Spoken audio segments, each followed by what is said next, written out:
especially on the memoirs of partition.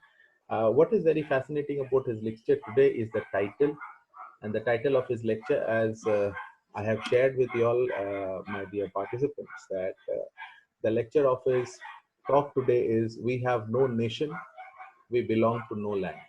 So this is what he will be talking about, especially on the memoirs of partition, keeping in mind the partition of Bengal as a whole.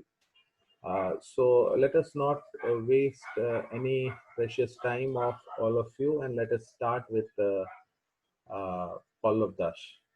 The platform is all yours, Pallab. Okay, thank you, Shoikodda, for giving me this platform to speak about my feelings regarding the topic. And thanks everyone for joining this session. I hope I will be able to give you some good concept or uh, good things regarding the concept rather. Look, I am already learning about it. I am already in the process of learning. I am already in the process of gaining more and more informations, more and more realizations.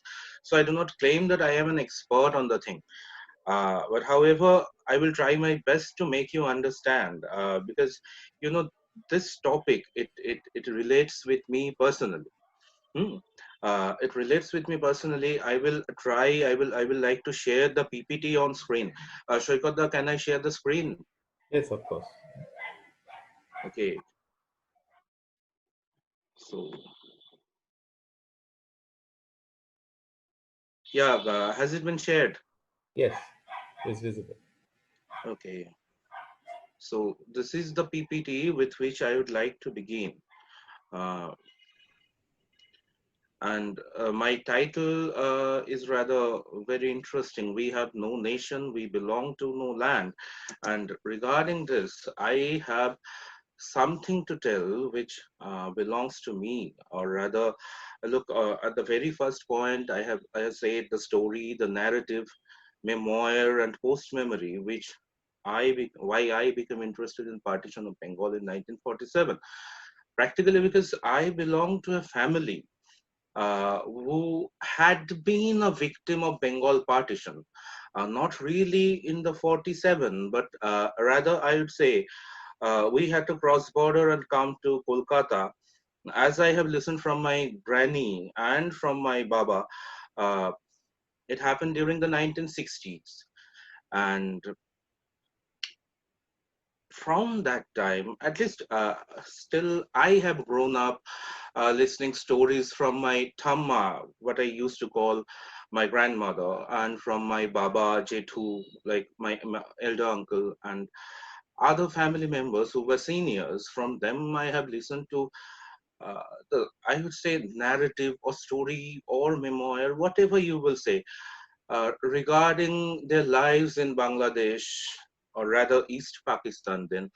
And, you know, from the very childhood, it became a part of my being, it became a part of my living. And the thing that what they have lost and how they have felt coming in, coming cross border to this part of Bengal, uh, this was, I would not say fascinating, but this was a kind of a very interesting thing, and which made me research on this.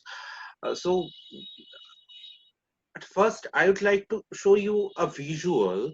I would like to show you a video from Ritik Ghatak's Komol Gandhar, and then I will narrate you my story. I think you will understand from this that what I like to mean. Okay. Mm,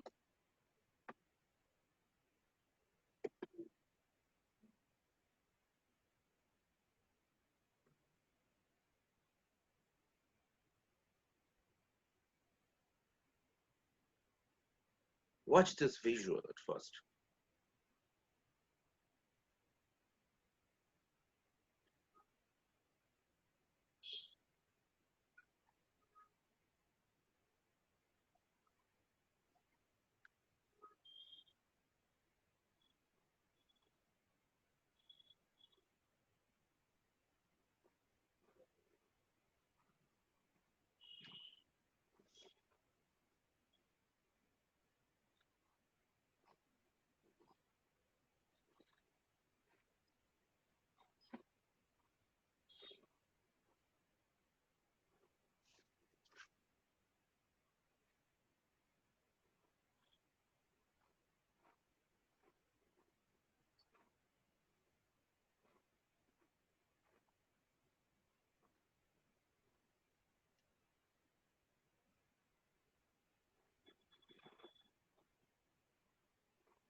Okay, so I think you're having a kind of problem regarding the audio, but okay, then I have stopped the video. But look at this. This was a video where uh, the man and the woman, they were.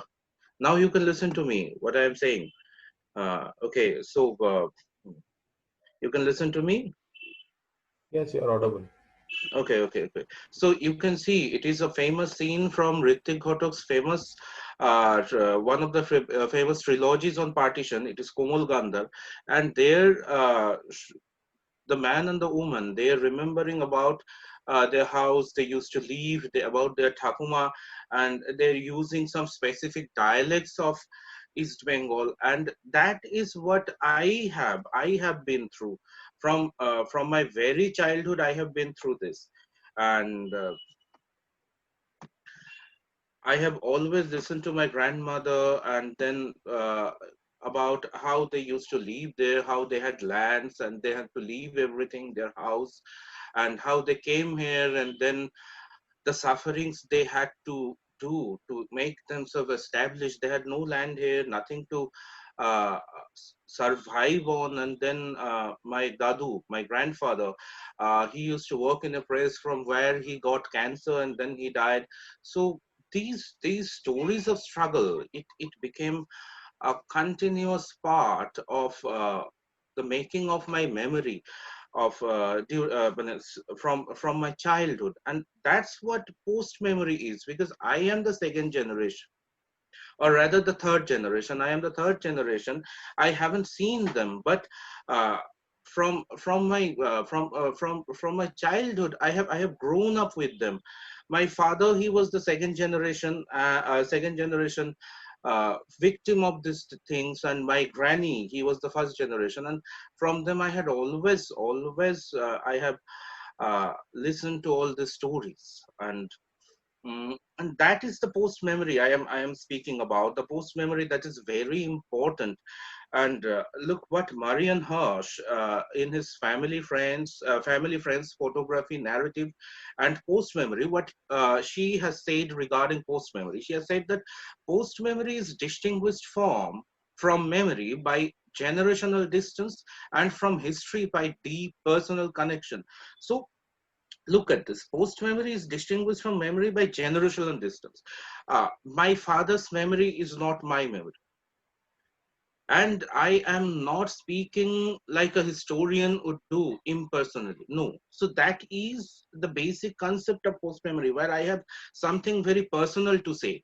And look, next she is saying that post memory is a powerful and very particular form of memory, precisely because its connection to its object or source is meditated not through recollection but through imaginative investment and creation. So think these two words, imaginative investment and creation. Why? Because I have not gone through them.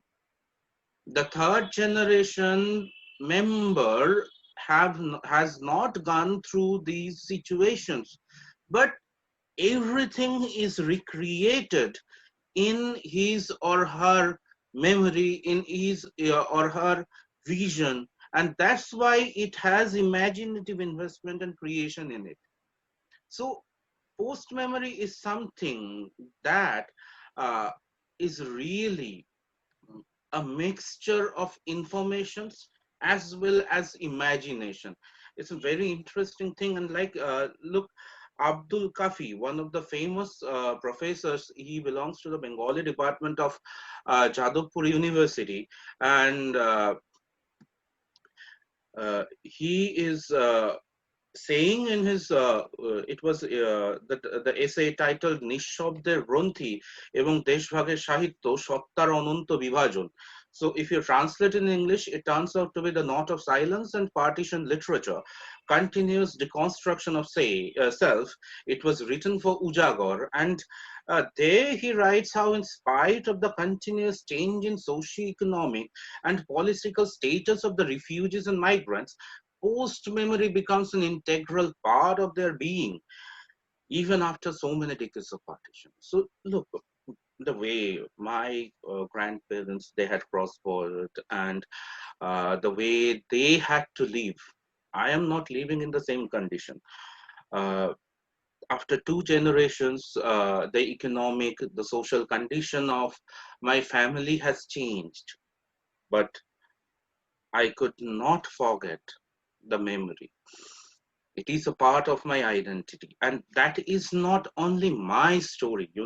That is not only my story. That is the story regarding everyone, regarding everyone. And from there, I would go to uh, the reading of memoirs, and memoirs are obviously a part of partition literature. So, in the same journal, Ujagor, there was another essay by Borendu Mondol. Now, Borendu Mondol is a famous name in West Bengal as well as in India regarding Bengal partition, regarding his works on Bengal partition. And in his essay, Partition Sahitya Kibhabe Porbo, which translates the way we should read the partition literature, he writes that rather than those which were written during the years of partition and its effect, those which were written much later, looking back and contemplating on the time, reflect the time more properly. So he has divided the partition literature into rather two phases. The first phase, which was written during those years of partition, or just in between the 1 or 2 years after the partition, and uh, also mm, he says that those were very much reactionary, or rather, they were written as a reaction towards the time, and rather the those which were written after 20 or 30 years of partition, these were rather much, very much perfect about the time. So, isn't it true about contemplated memory? The woman who has just crossed border, the man who has just crossed border, and has written or has told his or her experiences. Uh, is it not more perfect that after 20 or 30 years, when he or she will be contemplating on the previous experience, I am not talking about the informations, but about the time, his or her contemplation about the time, will not it be more perfect? So that's why I think it is my very personal point of view that a contemplated memory is uh, more perfect about the time. So mm, that's why the memoirs, according to me, are very much important things regarding the reflection of the time. And what we find them, the first thing that we find them is craving for Desh. Desh, a land. So the first thing that comes into mind is difference between nation and land. So what is the difference between nation and land? Land which these refugees would call Dash, and uh, after this, in this lecture, I would be referring to their land as Desh. So nation, nation is a part of one's political identity. Nation is an administrative machinery to execute force and limitations. It has its own administrative system. So you can see a nation. What is the nation? Nation is a political concept. It gives you a voter card. It gives you an other card. It is your political identity that you are. As I belong to India, someone belong to Bangladesh, so someone belong to Pakistan. So these are rather political identities. But Desh is like, as we say, when we meet a person, the first question which we ask, mostly after knowing his name and designation, we ask, where do you belong to? Kaha se hai aap? Desh kothay? So Desh is something very different from the political identity of nation. This is something very different. Desh is like the soil on which one is born, the surrounding along with its geology, nature, landmark, and population, which is an integral part of one's existence and self. Like if you ask anyone like so many people from Bihar, UP, South, they come to Kolkata, and whenever you ask them kaha se hai aap or kaha ke ho, where do you belong to, so uh, they will say like Darbhanga, Bihar. So they uh, a few will only, very small amount of people will say that they belong to India. We always have this type of conception regarding our identity. Uh, our identity is rather, or our being is not rather attached with the political identity of nation, but it is attached with the place where we are born, the people, the nature looking at whom we have grown up. And this is the thing, this is the Desh. So this nation and this Desh or land are very different concepts. For Hindus in Bangladesh, that is East Pakistan after the partition, and Muslims in India, the political name of country had changed. It really did not matter to them.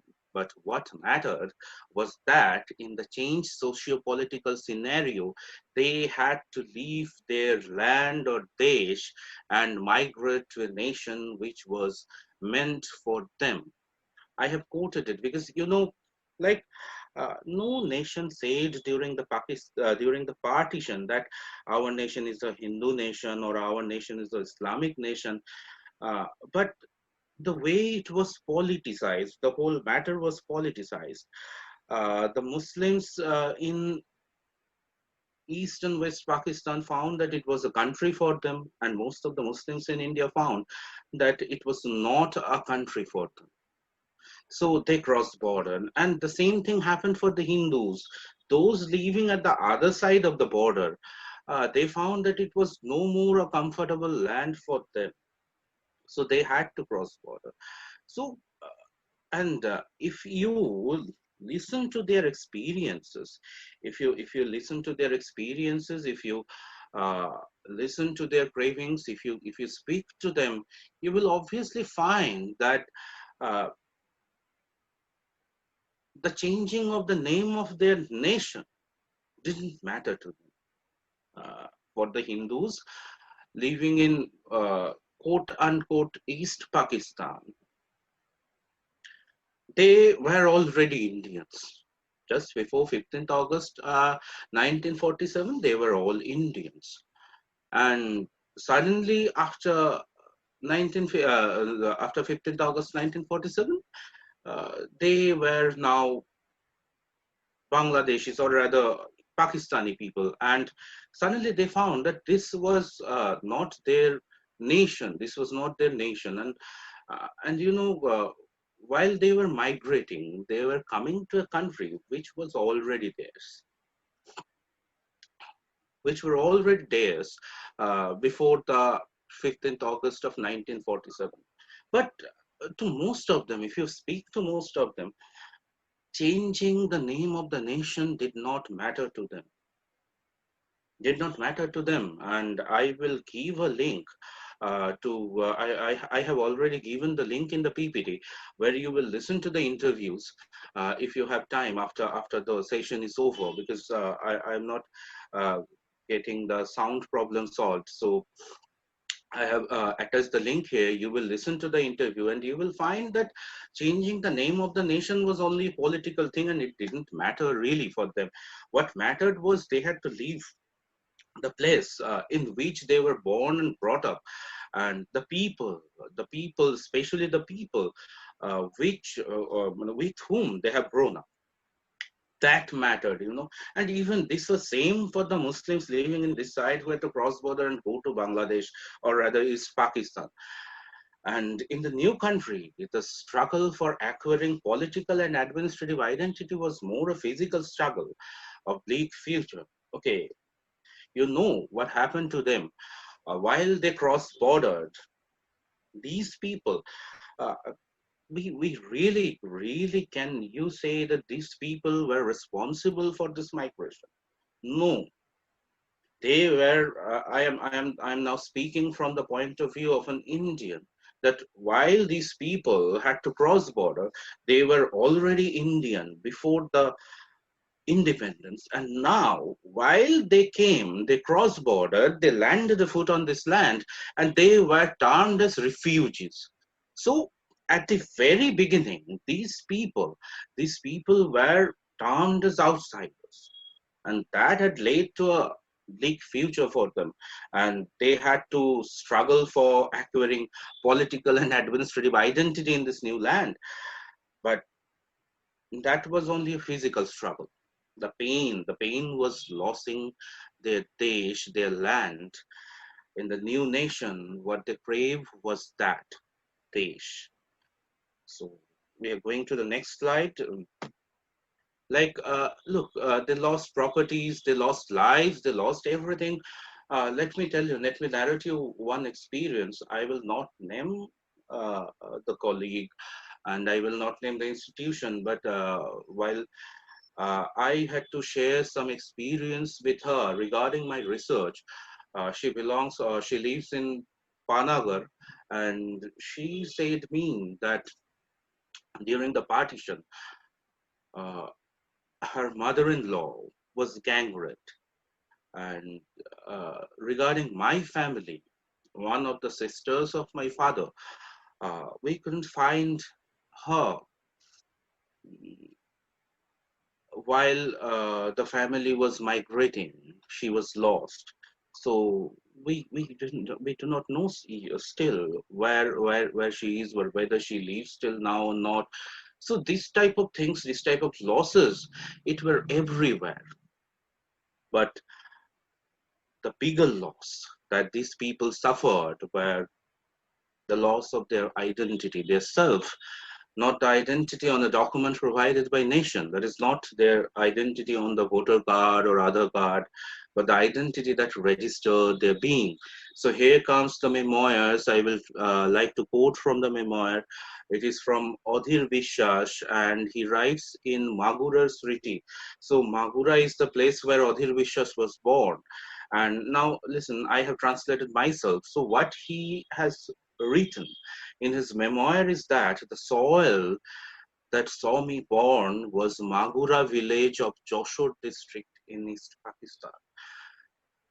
3 miles in west from the town, at the north flows the river Noboganga. Amidst bamboo forests and ponds in the Hindu majority area of Shahpara was a barber's house. That is what I think my identity is. So, if you read this, look how Adhir Vishwas has related his identity to the very house, to the very locality, the nature surrounding the locality. So this is what the memoirs tell about their being, and that is the concept of Desh. They are not concerned about whether they were living in East Pakistan or whether they were living in undivided India. No, they were concerned about the very area where they were born. Like in Mrittu Michil, Jibone Jagoran, Bonesh Halui. Bonesh Halui is a famous name in West Bengal uh, literary circle. So Bonesh Halui writes that his desh was Jamalpur in East Pakistan, beside the river Brahmaputra, and he grew up looking at the flooded banks of river. This was integral to his being. So the concept of being, that is what is very much related with the concept of desh, the concept of being, the concept of one's identity, of oneself, the very much personal identity, that is very much related with the concept of desh. And these people, they seemed never very much concerned about their uh, political identity, or rather about their refugee certificate or any kind of thing. And Amar Mitra, another famous name in Bengal literary circle, he writes in Bedonar Uttaradhikar. If these titles are translated, Mogura Sriti, that is memories from Mogura, and then Ganesh Halui's Mrittu Michil Jiboner Jagron, that is procession of death, and rather I'd say from that rebirth of life. And this is Bedonar Uttaradhikar, the hardship of pain. So this type of memoirs, from the title that they were living through a pain. And what they were painting was a pain from inside, a pain from inside. And Amar Mitra writes about his connection with Shatkira. So you can know, uh, never comes the name of the country, never comes the name of the Desh, or rather what comes is the name of, uh, rather, the place where they were born.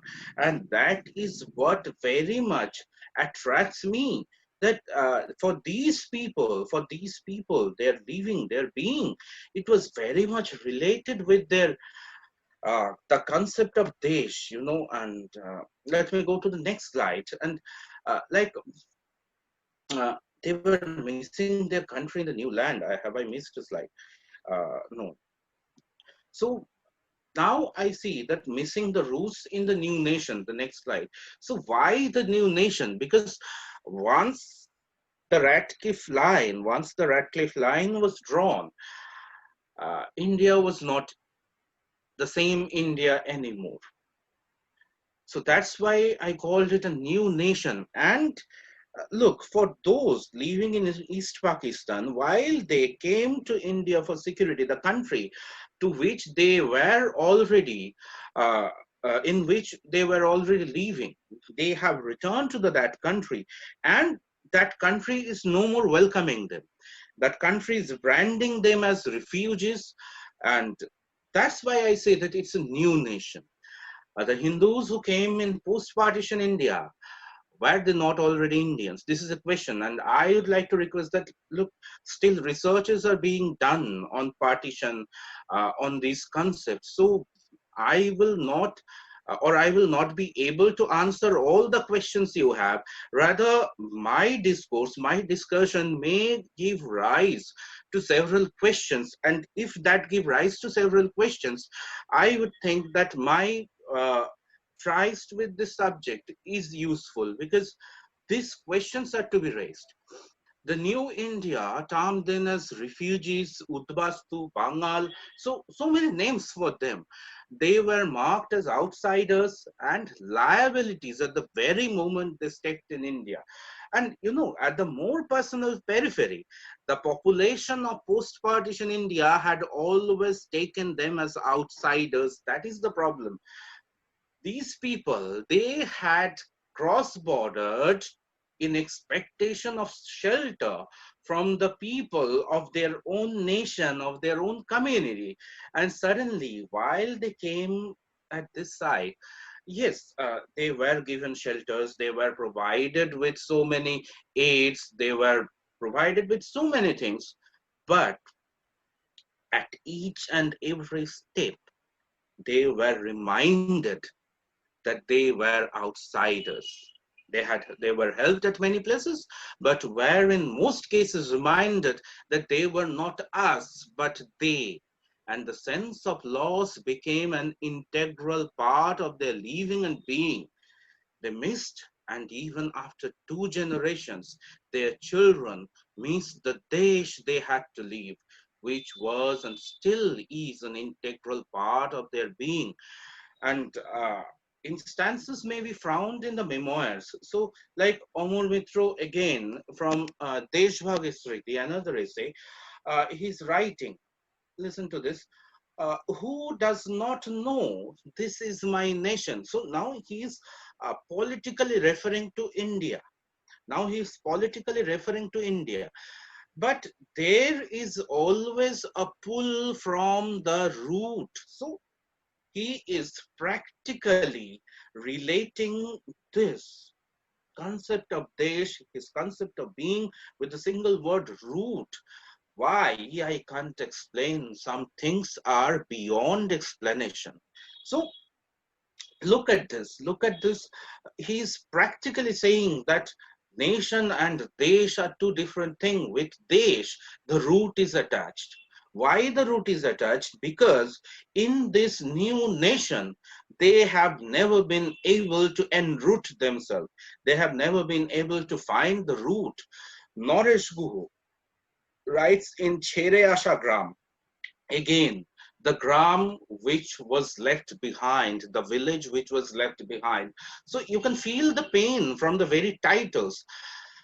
Norris Gu writes, mother and motherland, from any part of the world, they pull you towards them.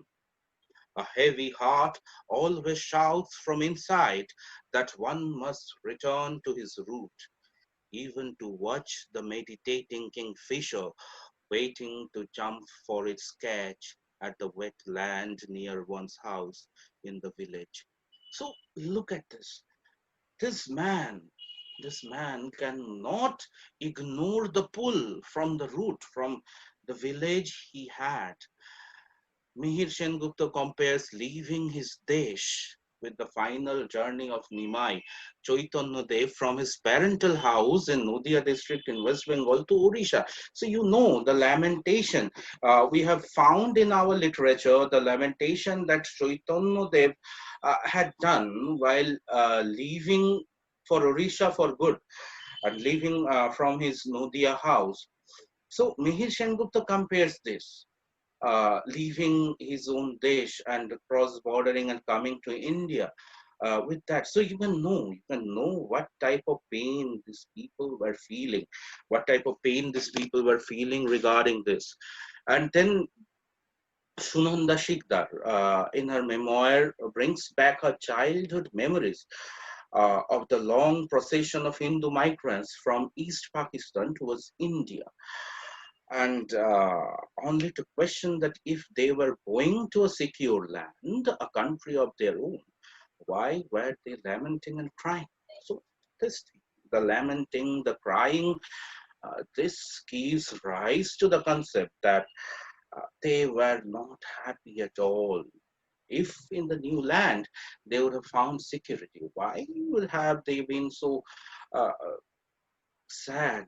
Because the identity, the root that was related to their land or their desh, they knew that they couldn't find it at this new land. In the new India, the feeling that brutally marked the existence of this migration was that of alienation.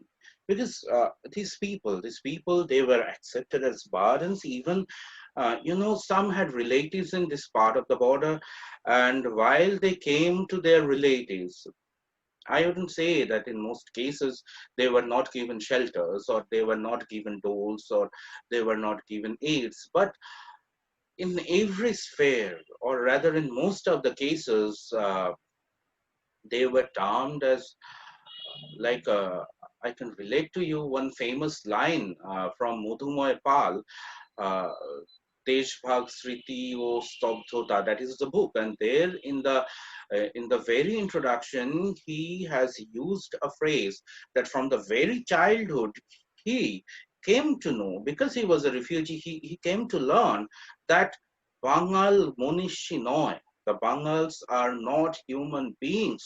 They could not be treated as human beings, and that is what he has realized from his interaction, from his encounter with the people to in this new land. Alienation is a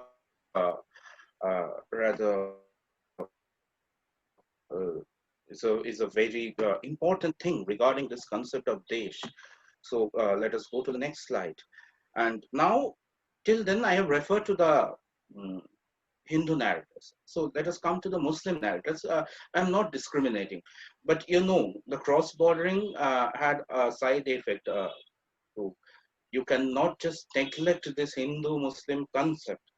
I'm not defaming any religion, but I have to refer to the Muslims because they had to suffer for two things. Once, those living here after the Great Calcutta killing, suddenly they couldn't find that this was their nation, and some of them, or rather a greater part, I would not say a greater part, but a large number of them, they chose to cross border and to settle in now Bangladesh, and some some lived here, and for both of them there are several bad experiences. Like uh, same was with Muslim, and they were also considered as liabilities. Even those who chose to stay in secular India were questioned. So when they went to Pakistan, or rather East Pakistan, these Muslims, uh, in most of them, they were taken as pardons, and you can see from Anishudjaman's narrative, like Amra Pakistan Ela, the time we landed in Pakistan. Here he writes that how he reaches Pakistan, but in that narrative, he never calls East Pakistan his country. So that is a very important thing. I think it is only to suggest that he missed his route. And Hassan Ajijul Haq, in his memoirs, he narrates that during his experience as a teacher in Bardhaman, West Bengal, his nativity was questioned in the post-partition era because his degrees were from Rajshahi in divided Bengal. So as a reason, he identifies the distancing created by the upper caste Hindus towards lower caste and Muslims. So uh, Hassan Ajijulok, even during the post-partition period, when he decided to live in India and teach in Bardhaman, he was questioned. He was questioned because his degrees were from Rajshahi, which is in undivided Bengal, and now in Bangladesh. So, as a reason, he identifies that it has been a practice throughout generations, throughout years in Bangladesh, or rather in undivided Bengal, that the higher caste, the upper caste Hindus, if you read uh, if you read Spoils of Partition by Joya Chatterjee. It's a famous narrative, or it's a famous historical narrative on partition, Bengal partition. You can find that in undivided Bengal, the upper caste Hindus, they had the larger share of all the social posts, the lion's share of all the social posts. And socially, they were thought to be rather of being at a higher position. And the Muslims were neglected.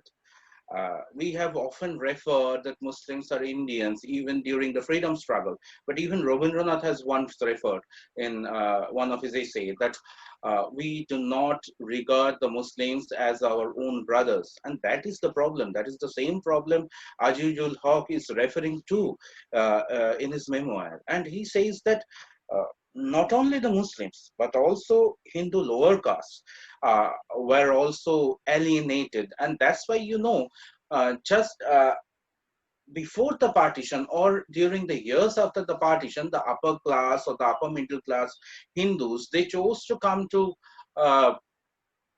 this side of the border. They chose to come to Kolkata. But what happened to the lower caste Hindus?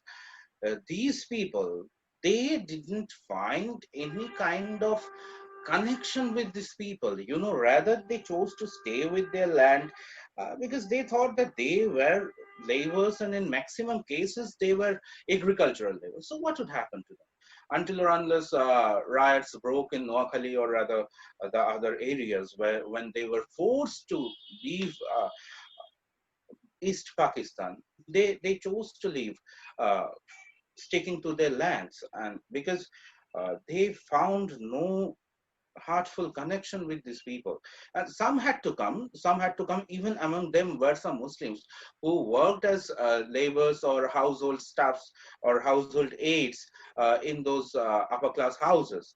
But apart from that, most of the lower castes, along with the Muslims, chose to stay in quote unquote East Pakistan or Bangladesh. And they had to come after the riots. And uh, you know Mm, the thing is that you can if you read the works of Monoranjan Bapari, you can find status of these lower caste people and what happened to them during this partition. Huh? Mm, so that is all. So you can here there are another question. They're like uh, this as well questions the concept of Desh and nation. Doesn't sometimes nation come into the way of realization of Desh? So think this man Hassan Ajijul Haq, he was referring, he was staying here in Bardhaman, and obviously in his concept, Bardhaman was his Desh. But suddenly the concept of nation, the politicization of identity, it comes into the way because he is a Muslim. It is commonly accepted that East Pakistan will be his nation. So for the Muslim, doesn't sometimes the concept of Desh include alienation? In their Desh as well, they were alienated. So let us go to the next slide.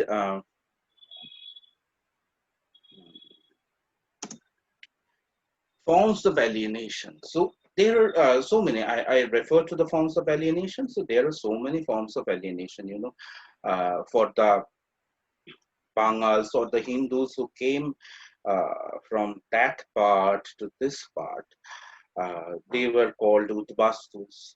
And as I referred, Bangals are not human beings.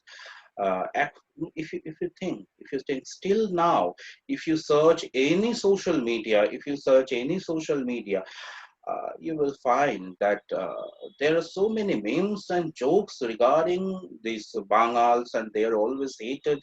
They are always taken as liabilities. They are seen as they have cross-bordered, and they have now they have like breathe the lion's shares of what was meant for the people on this side of the borders. And the term Udbastu, whenever we refer to any part of Jadavpur, like or any part of the Udbastu colonies, we cannot call them by their name. With that, so many people tag that it was a Udbastu colony.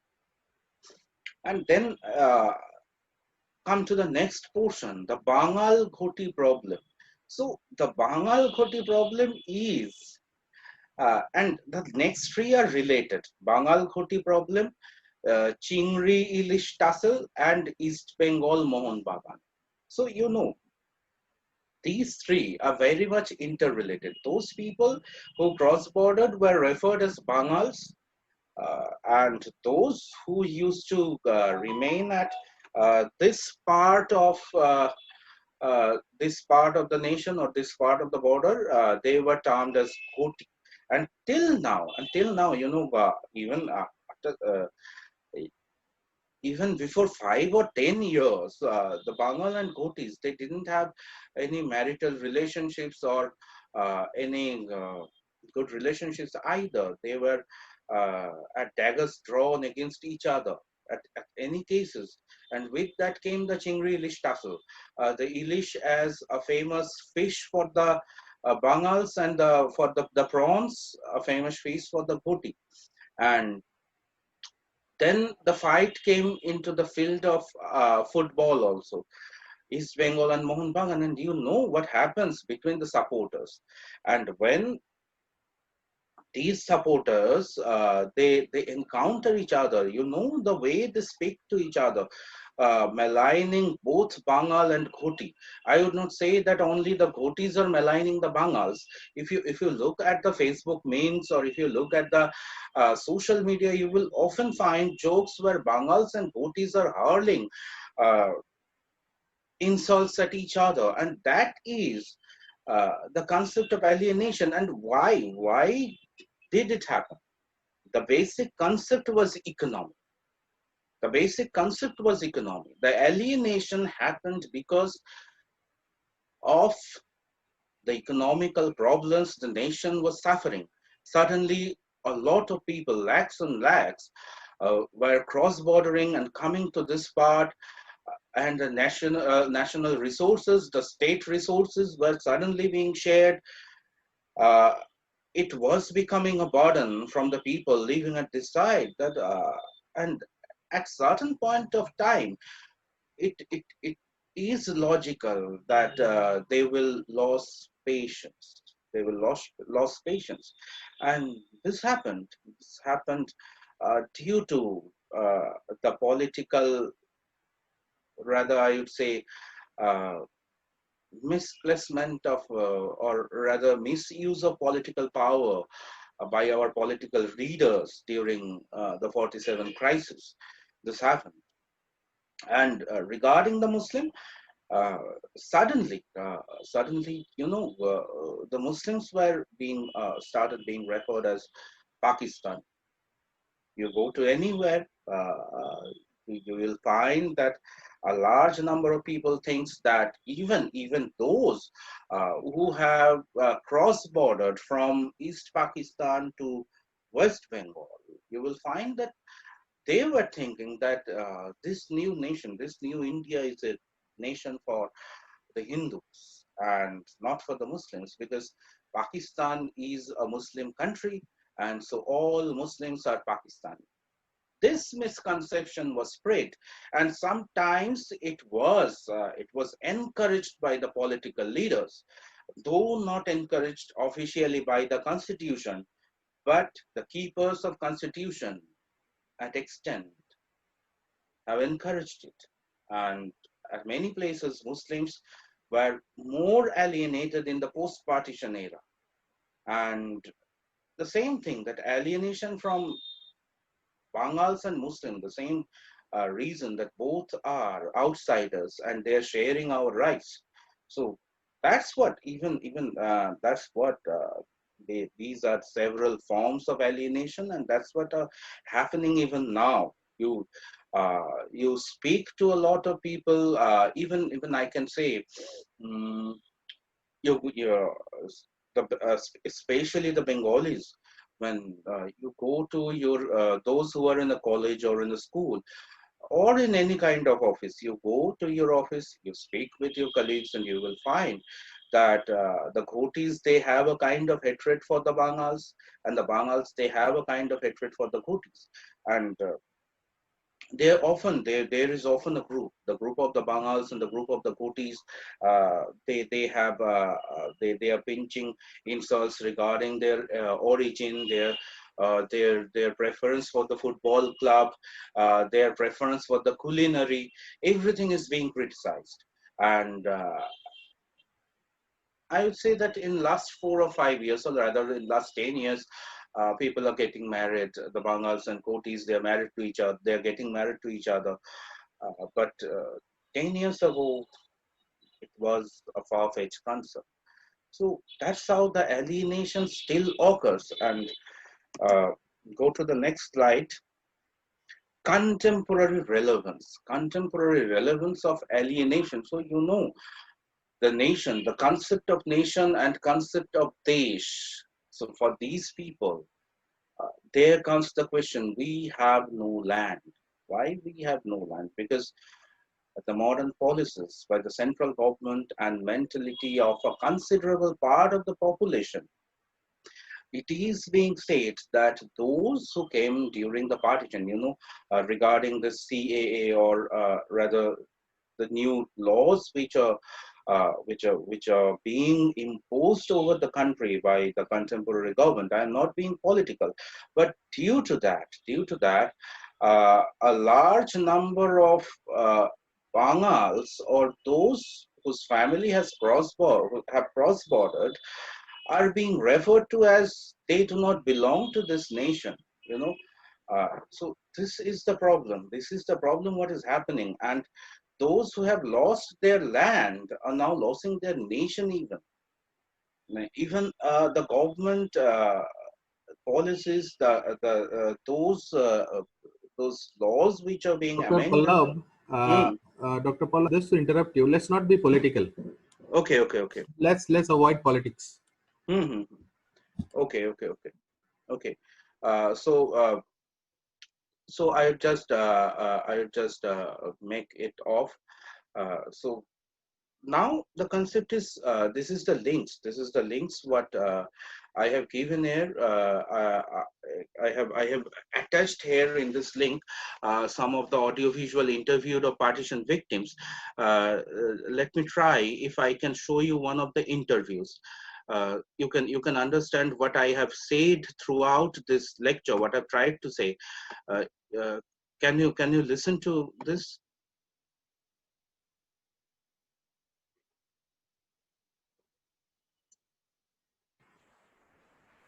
You listen to, you watch this video and you will find something. Is it being audible? No, It is not being audible, no? no, no, no, Now, no. okay, so you cannot listen, no, Dr. Shoikat? No, no, no. Okay, so I have attached here in this uh, PPT. I have attached here some links, and here there is a website. There is a website I would like to show you. Let me go back to the previous slide. Uh,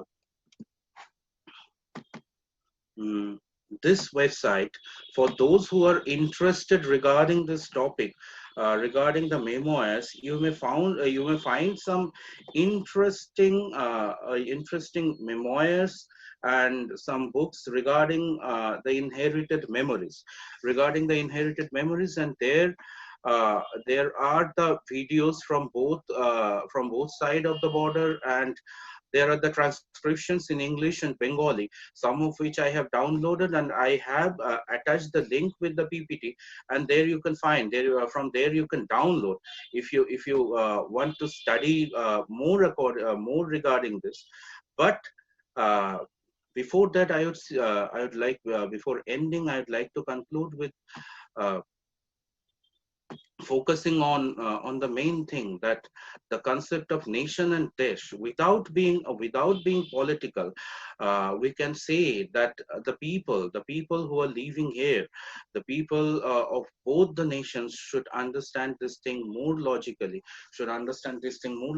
that these people who came cross border, or who rather cross border from this side or that side, anywhere, these people, they didn't choose to cross border, or rather they were made to do that. So these people are still in a condition where these people are feeling alienated.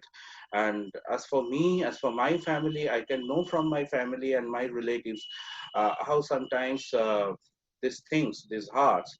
So therefore, in this lecture, I have tried to present that these people have already lost their land, and now they're losing their nation, or rather, these people had both lost their nations and the land, and with them they had lost their identity.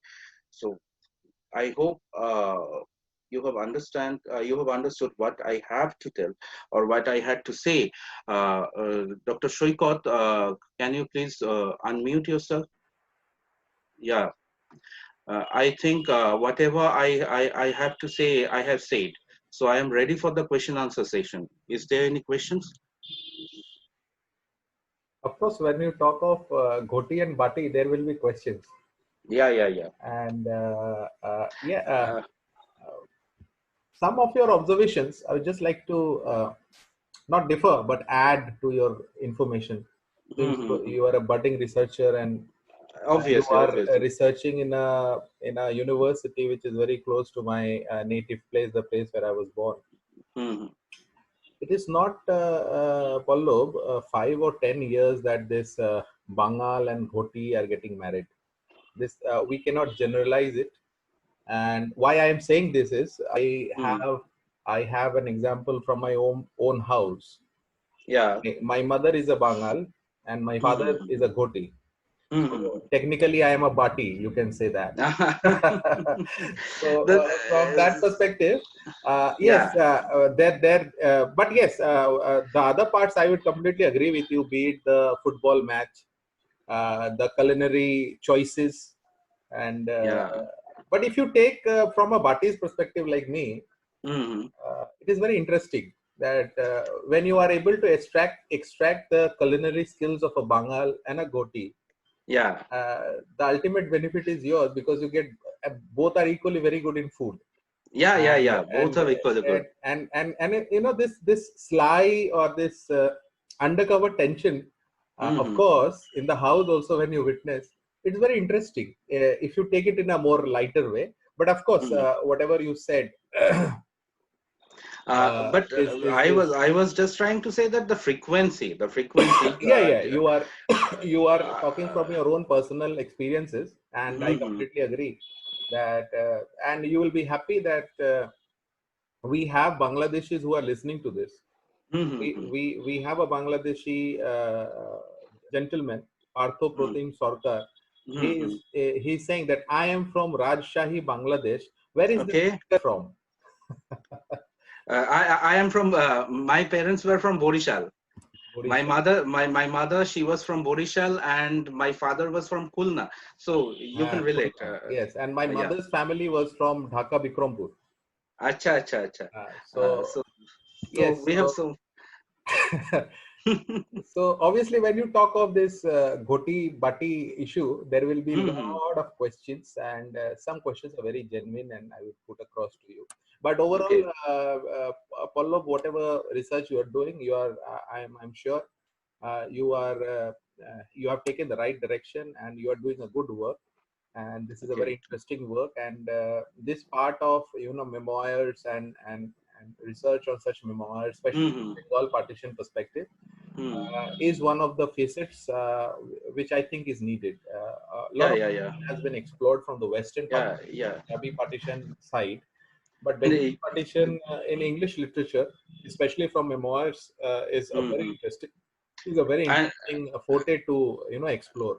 yeah, and I'd like to interrupt. The website I have referred, I have given the link, this one, Sriti Uttaradhikar, Inherited Memories. There you can get so many things, the video interviews, the memoirs, the books regarding the memoirs you can read. So I would suggest that those who are interested in the things, please listen to these people and their interviews. And I couldn't make them listen, otherwise I could have. But these are some interesting narratives, and some of them really support my things, and that's why I suppose that people should listen to these, and these things are much more needed to be cultivated. These things are much more needed to be cultivated. There are a plethora of participants now. You would be happy. We had around 180 participants, and we still have Okay. more than 160 with us. And Okay. many are typing. Especially the Bengalis. They are typing that somebody Hmm. has migrated from Faridpur, and Okay. somebody has migrated from Kumila, Okay. and So many people are yes, connecting themselves with the topic. yes, So yes, yes, yes, yes. so So it's so getting interesting. yes, of course, it is no doubt a very interesting topic, and Hmm. a topic to explore. And And I think I have tried to make justice. I do not know whether I have been able to, but if it has make themselves satisfied, then I would myself be humble. yes, your lecture is a very good one. The testimony to the fact is the comment box. If you can see, there are a plethora of very positive and good comments. And I would like to tell my participants that Pallav is a budding researcher. He's researching on memoirs, and he's very open for new ideas and new thoughts. You can contact him, and Obviously. y'all together can work. And he's always open for ideas and Yeah. for I yes. have given my email ID. Yeah, Mm. there look. There's so many people. My dadu is Mm. from the Desh. My thamma is from Ha, Chattogram. ha, ha, ha, Yeah, ha. So these you are will so many have interesting comments. but you said one thing now, since we were not born and since we did not face that tenacity and Yeah. hardness or realities, harsh realities. I Hmm. think we would probably not be able to understand that uh, face it or that scenario which our Yeah. forefathers have faced. Because if you Yeah. consider me, I am the second generation after Yeah. partition. Okay. So May I interrupt? There is one very interesting question from Shiporna Dotto. mm, Like, can you please discuss the relation between Mati and Desh? I would like to focus on this. Can I answer this, Shrikoda? I am interrupting you. Okay, so What is GBU, Shriparna? If you can just type, what do you mean? You are a student of GBU. Can you just I GBU? think Gaur Bongo University, you know. Okay, I okay, think okay. okay, GBU is I think Gaur Bongo University. Okay, okay, okay, fine. Okay, okay. So I'm answering to this question. There is a recent movie, you know. There is a recent movie called Mati. I will tell you to watch this movie, and there you will find the Mati and the Desh. That is the thing. You look where I have defined Desh. I have referred to the word soil. The Mati is the place. It is equal to the Desh. A Mati is not only the piece of land where you were born. The Mati or the land is, I think, two words which are same in meaning. The people in the surrounding, the nature in the surrounding, that each and every day affects your breed up, affects your growing up. That is your Mati. And where you can find your root attached, that is your Mati. That is your Mati, and that is as well the Desh for these people. That is as well the Desh. Okay, thank you. Shoykota, any other questions? Yes, I will take the question. First is from Minakshi Verma. Okay. Her question is, do the distant generations too learn to be tormented by simulating the post memories of their earlier generations since childhood? Or is the so called non refugee members of the society who never let them forget the echoes of them somehow not belonging to the nation? It's an interesting question, I would say. Look, my answer is like in the slide I had referred that the very concept of post memory, there is a thing called imaginative investment and creation. So think about it. While the third generations they listen to these memories, I do not think that they learn to suffer from that, or rather, they can understand the way the Shoikoda and I was discussing just now that these people, how can they feel the suffering? We being the third generation, we have never felt the suffering. We have only listened about the suffering from them. But you know, it is not the suffering that these people try to uh, make possible in the third generation. Rather, I would say the older generation, they do, do not want that their root is forgotten. They do not want the suffering to continue in the next generation, or the feeling of suffering to continue in the next generation, but rather I think that they want that the root with them, they were attached, the family was attached, the root, that's what is not forgotten. And regarding the memoirs of the root, the narrative of sufferings come hand in hand. This Next. question come observation can be very helpful to Pallab. And I think, Pallav, you please get in touch with this ma'am. Her name is Hmm. Dr. Devulina Guha Thakurta. She is a Acha, acha. professor of English in Kolkata. Hmm, hmm, hmm. And this is a question, plus you can take the observation and you will understand which area I'm telling you to, why I'm telling you to contact this lady. Okay. Dr. Devulina says that I am a Bangal, though calling me by that name at this juncture is a mistake.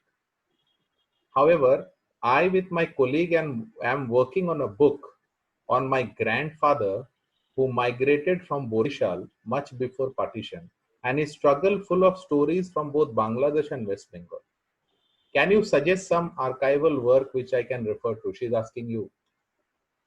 Okay, regarding the partition narrative, there are some archives. One I have already referred as a website there, and I would request Shoikodda to send me Devolina ma'am's mail ID so that I can mail her the rest of the archives, because these are already cataloged in.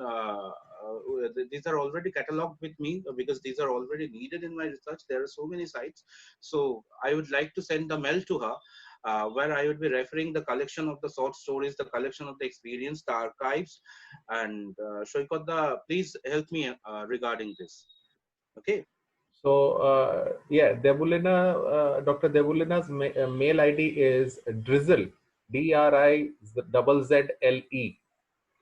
Do you have Okay. a pen, Yeah, yeah, or I yeah. will copy One it? minute, 1 minute, 1 minute. Doesn't matter. I can copy it and I can send it to you. Okay, that will be very helpful. That will be very Yeah, helpful it's because I'm. drizzle.1983 at the rate of gmail.com. Yeah, I yeah, will yeah. send it to So you. okay, I will be sending the archives, the links there, and I think it will be helpful. And regarding the concept that she cannot be called a Bangal now, yes, it is, because after so many years in a cosmopolitan city like Calcutta, no one cares about Bangals and Kotis.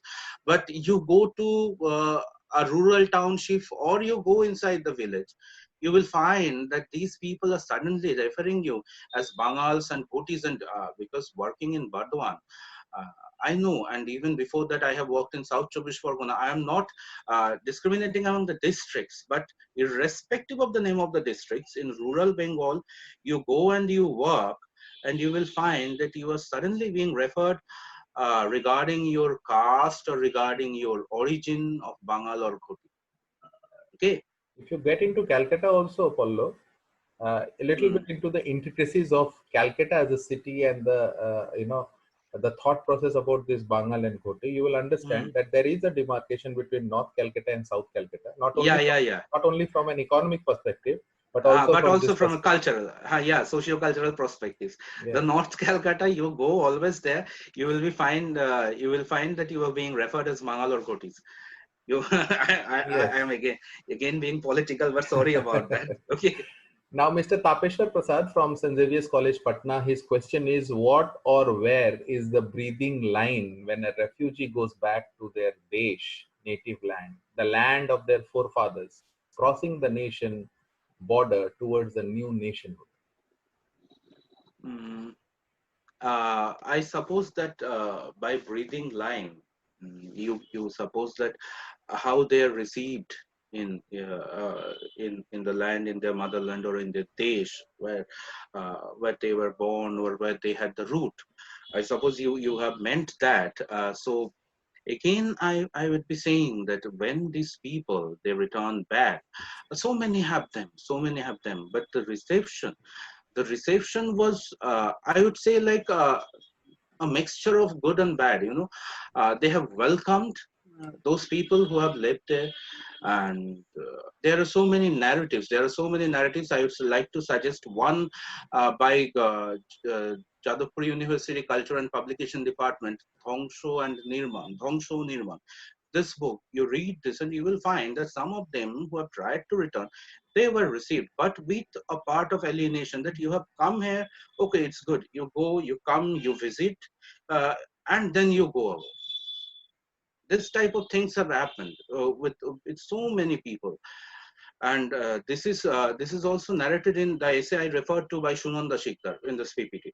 So these are the things, and the recent movie Mati, it is also regarding that, returning back to the root.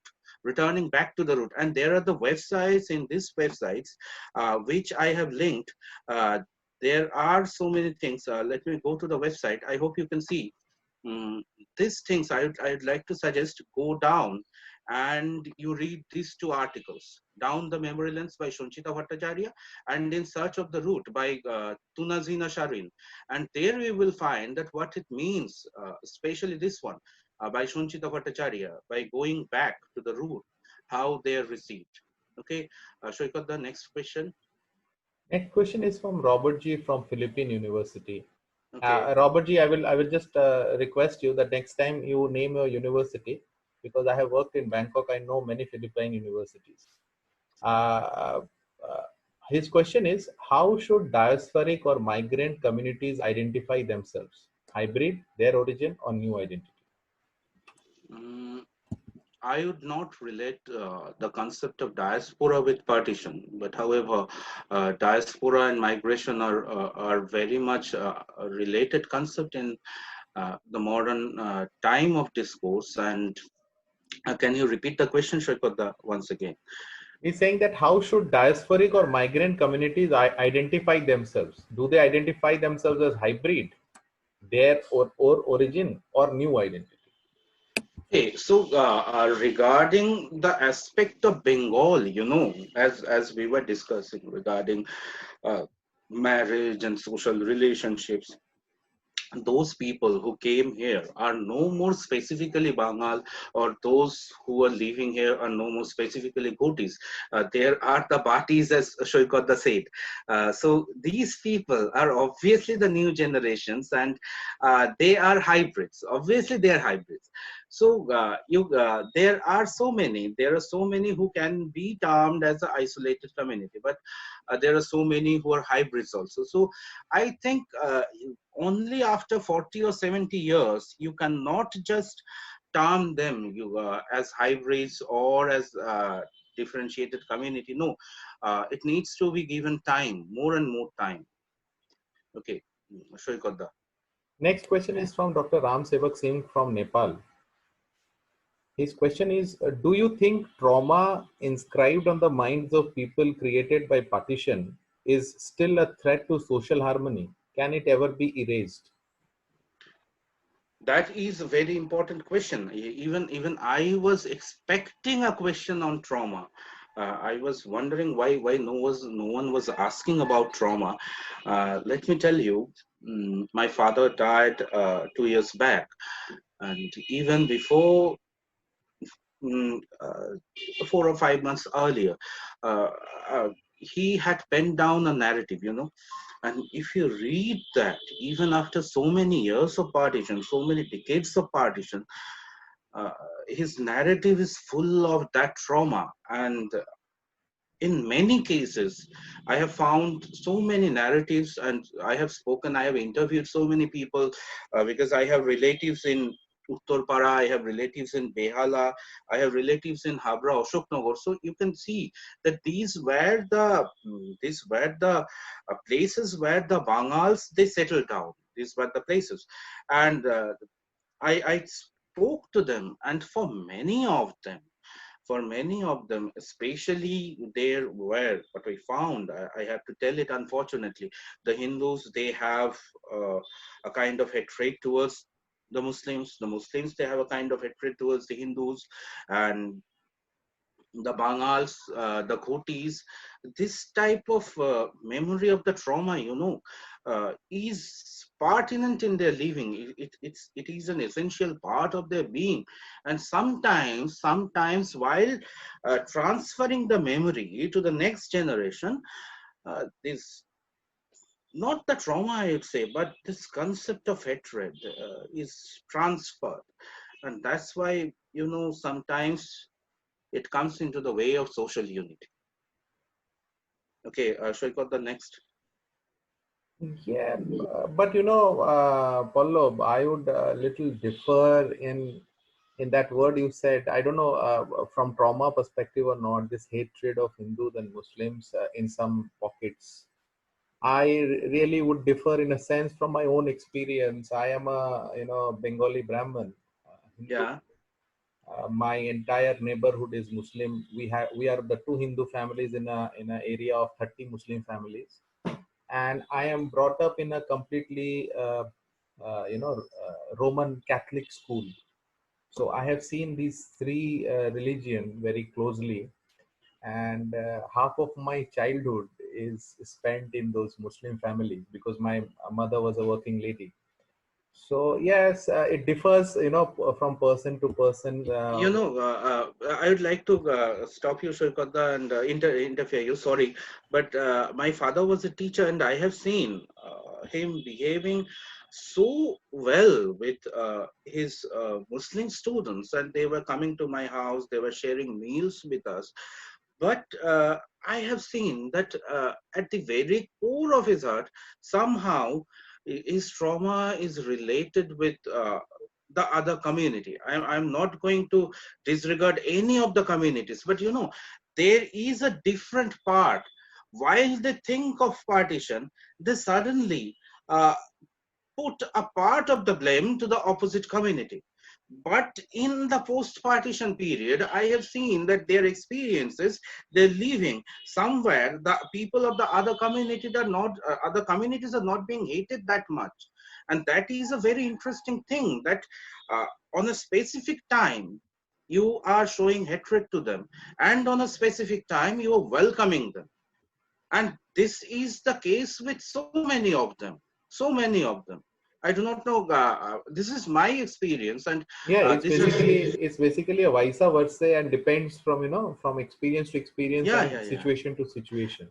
And even if you read the memoirs, the interviews that is penned down in the book, like Dhangsho Nirman from Jadavpur University Culture and Publication Department, there so many people are narrating that uh, they were helped by their Muslim neighbors to cross the border. Otherwise, they could have been killed. So there are two sides of the narrative, and while taking one, the another cannot be neglected. The another cannot be neglected. Next question is from Dr. Mohammad Akram. He is an associate professor from Burewala, Pakistan. He has been a Hmm. regular participant of this entire lecture Yeah, yeah, series. yeah. Thank you, Mohammad Saab, for joining us for each and Hmm. every lecture. His question is, how would you define the role of two-nation theory in displacement of the people of subcontinent even before partition? Mm, even before partition, you know, the two-nation theory. The first one of, I would say that even during 1905, there was a concept that Bengal would be divided. So there was the concept of, the very concept of partition from 1905 itself.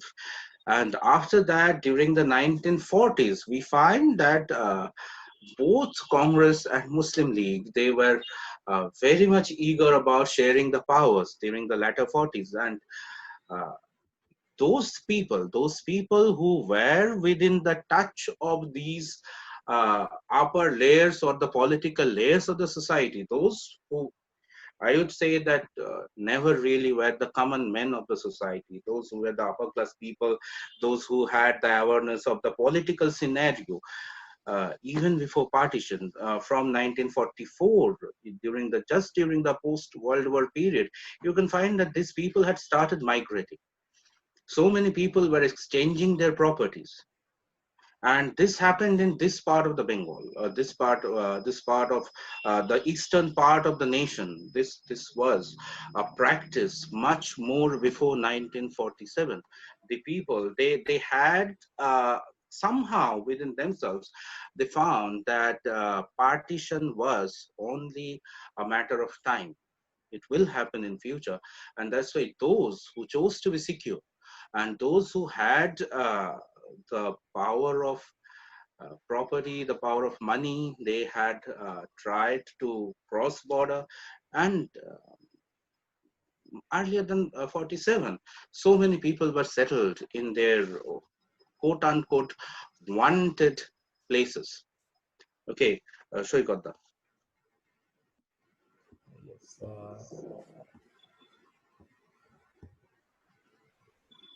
I have a question from Dr. Ahuti Dhandukia. She is assistant professor in Government Engineering College, Bhavnagar, Gujarat. Her question is, partition literature, in bracket fictional, is full of vivid imagery and symbolism. Do we also find such strong images and symbols in memoirs you are referring to? Mm, there are so many doubts and there are so many questions, debates regarding that, uh, regarding the memoirs. Just after the partition, we couldn't gather so many memoirs. We couldn't gather so many memoirs, and that was the problem. Uh, Only in the late 80s, or rather during the 90s, we have started gathering these memoirs from different parts, especially from the border areas, the affected areas of our nation.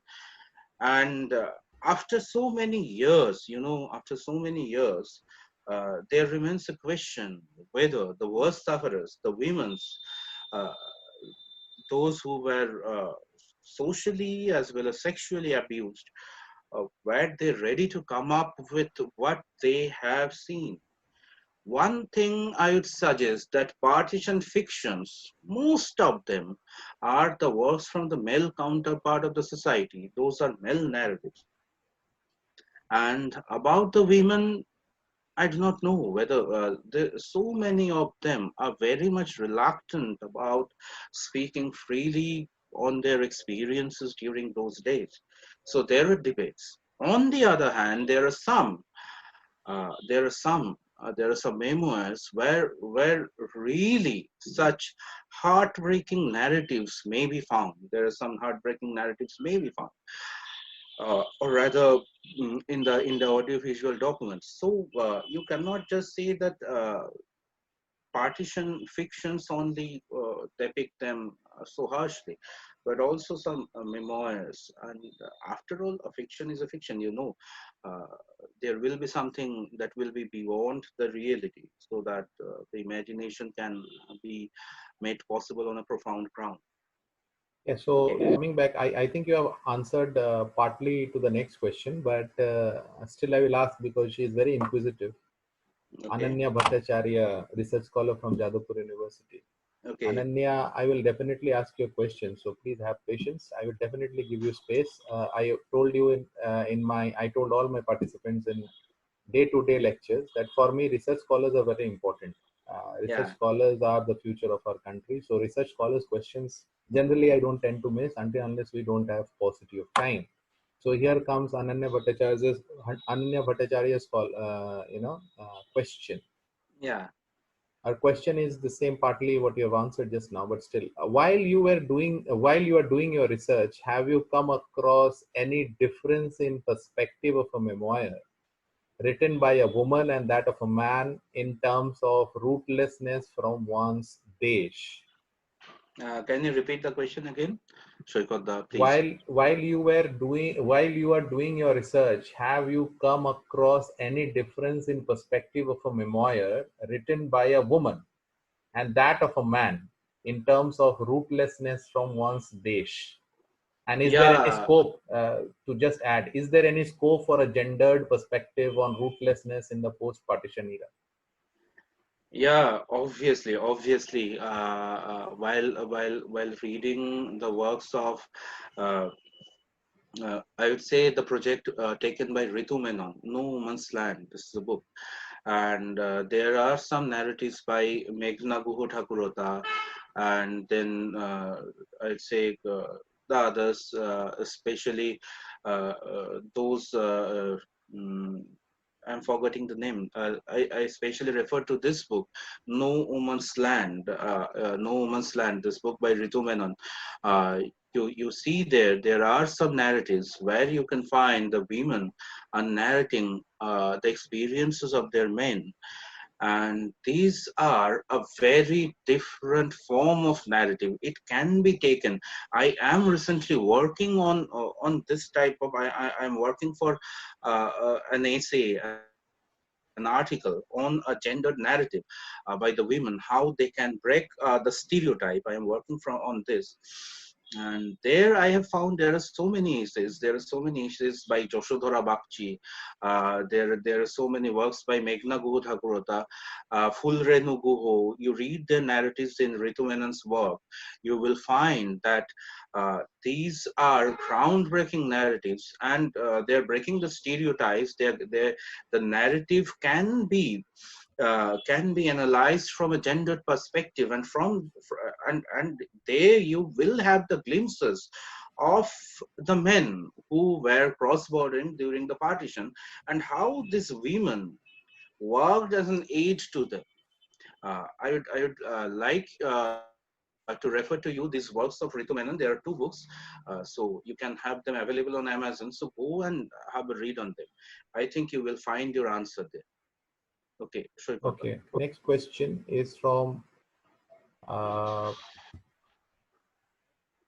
Rizwan Mir. He is a research scholar in Aligarh Muslim University.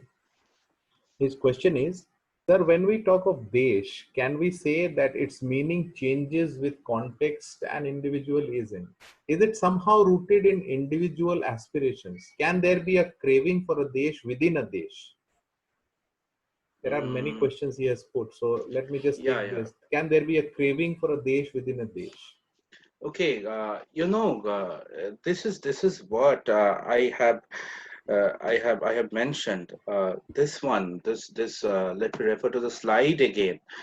This experience by Hassan Ajijul Haq. Let me again refer to this. How he was questioned because of his certificates that belonged to Rajshahi. So, while he chose to stay in Burdwan and continue his teaching, obviously he was thinking Burdwan as his desh. And now suddenly he was being questioned whether he belonged to this land. So in his desh, he was alienated. So in his root, somehow people were trying to uproot him. So will there not be a question of a desh within a desh where really people can find their land?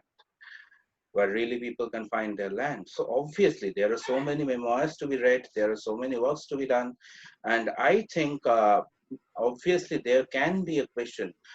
People can be alienated even in their dish, even in their dish. And I will ask one more question from Rizwan Mir, which Okay. is a part of the same question. Can Hmm. othering or alienation of a particular group or Hmm. poor or lower class lead to Hmm. such desh within a desh? Yeah, obviously, like you can think you can think uh, even in Kolkata, if you think there are the Udvastu colonies, you refer to Jadavpur, you refer to Goria, you refer to Baghajotin. These are, we know, the refugee belts or the Udvastu belts. And these people, they have found that they are comfortable with the people who had suffered a kind of same lot. So isn't it a kind of desh within a desh? They have I would suggest that this othering has made them feel that somehow the Udvastu colony is like a desh because these people have suffered the same lot. So doesn't the othering has made here another possibility for making a desh? Before I Shripal. take before I take the last question, I would just like to Okay. inform my participants that tomorrow morning lecture will start from 11 instead Okay. of 10. It will Hmm. start from 11 and the lecture will be by Professor Elizabeth Marino from Italy. And the evening lecture by Geeta Hariharan will start from 5:30 in the evening. Please do join us. Uh, Okay. yes, the last question. This is just an observation I would like to have from you, Pallab, because I feel that you might not be having that experience, neither do I. Because this is a question pertaining to the social, economic, and geographical condition of a country called Philippines.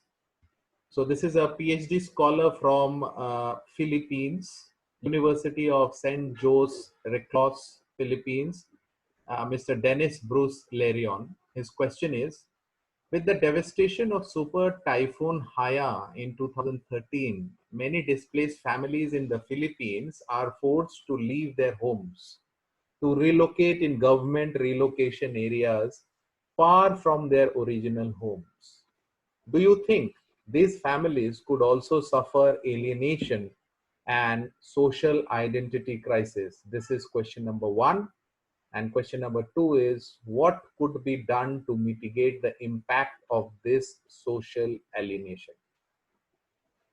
Okay, first I would like to suggest that this incident which happened in Philippines, in texture it is very much different from the incident that happened here in Bengal during 1947, because it was politically induced happening, and there in Philippines it was forced by natural calamities. So the concept is very different. They were forced by nature, but obviously they were displaced. They had to be taken in a new place. They had to get uprooted to save themselves. So this same thing, like the Amphan cyclone which has just happened in southern part of the Bengal, so many people, have lost their houses, and so many people will never be able to return to their houses. So obviously they will miss their house, they will miss their breeding, because that house where they have grown up, the land, the surrounding, that is the thing that builds their identity, that is the thing that make them what they are. So obviously when they are uprooted, when they are taken to a different place, uh, their identity or their self, their land will be missed by them. The same identity crisis will be faced by them, whether it is forced by nature or whether it is forced by politics. Uh, the same kind of trauma that is attached to uprootment will haunt them for generations. And the next thing, how can it be mitigated? The only solution of mitigating it, I know, the thing is that uh, the feelings of uprootment, I do not think that it can completely be mitigated. But somehow we can stop or we can decrease the external suffering, and we can solve some basic problems regarding their reception by the people living in the place where they had been transferred. Only we can do that by rather ensuring a kind of economic security to both the natives and those who were transferred to that place. By securing the economical condition of both these two types of population, we can ensure a kind of good reception of them by the people. But regarding the trauma, I do not think that they will easily forget. They will easily forget what they have lost. Uh, we can say the same thing regarding uh, any kind of natural calamity or displacement caused by any kind of natural calamities. The same thing happens. Okay, Shoykata, I Yeah, think I thank can you. answer. Thank you, Pallab. And just to inform the participants that from tomorrow, that is 31st to 10th, please don't take the lectures lightly, because we are having some very tremendous speakers. For example, Yeah, we are having Dr. Professor Kevin McGrath from Harvard University, who will be delivering a lecture. We have Tabish Khair, who will be delivering a lecture. We have our favorite Professor Amrit Sen from Shantiniketan, who will be delivering lectures. There are plethora of tremendous speakers online from tomorrow till 10th of June. Please, if you have some time, spare time for this lecture series. This will become more as we go on, more fascinating, more interesting. Paulo, thank you so much for okay. researching so much on this particular topic, and you are doing a very good research and sharing your research. That is the ultimate objective and aim of this GNOSIS lecture series. Please do join us, Paulo, also if you have some time. And Yeah, Paulo has been a regular participant for all the lectures, and please do yeah, share. I'll try to Thank you so be much with you. for such And in-depth thanks to analysis of you. your topic. And Thanks to you, Shoykata, for making me a part of this. It is a great opportunity for me to share, for sharing all these things with all the other people in academia. And this wouldn't have been possible without you giving me a chance. So this is thanks to a Gnosis to and put it thanks to you. in a crust, that this is a combined effort of Team Gnosis, the participants especially, Yeah, and obviously. the speakers who have made this event into a super event now. And we are having some superb speakers, and they are coming and they are doing a very good research work. So seeing the research work of researchers, budding researchers like Paul, I think we can take a sigh of relief that the future of research in India in English literature is going to be good and interesting one. Thank you, Paulo, once again from Thank entire you. team Thank you. Gnosis for sparing your valuable time. Thank you, participants. Please do join us Thank you, tomorrow everyone. morning. Yeah, please do join For us tomorrow morning, 11 o'clock for Professor Elizabeth Marino's lecture from Italy. It's 11 in the morning. Please don't forget. This is Dr. Shoykot Banerjee signing off from now. Thank you so much. okay. Thank you. Thank you. Thank you, everyone.